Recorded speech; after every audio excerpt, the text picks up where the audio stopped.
She was unalive due to jealousy, and 2 years later, she was seen in a different city selling food. Story time. So there was this lady in our village. She used to sell food. She was the most kindest person. I'm telling you, the most kindest person, because if you went there and you didn't have money, she will actually give you the food for free. Even if you return the money a few days after that, she will never ever take that money. This is how kind she was. The thing about her food was that it was so delicious. She was so generous as well with her portions. She had so many customers. The rest of the food vendors around her were so jealous that they had to pull a few things on her. They will lie that they've seen her doing things that is unhygienic so that to stop customers going to her food stall. But this woman never ever complained. She never fought back. She was that kind and gentle. She just left it to God.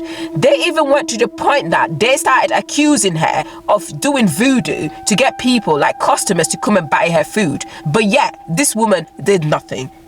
They planned and they unalived this woman. They brutally unalived her. Anyway, fast forward, 2 years after this whole woman's death, someone from the same village spotted this woman selling food in a complete different city. At first, this guy didn't believe it because he knew that this woman was brutally unalived and he was buried. A lot of people went to her funeral because she was very liked. So he was surprised. That to see this woman selling food. At first, he thought maybe it was just someone who looked like her. But the resemblance, the way she did things, and even her voice, everything was that woman. Anyway, this guy returned back to our village and he told the village elders that he had actually seen this woman who was unalived 2 years ago in that city selling food. The village elders said it's impossible. They actually went to her grave, dug. And guess what?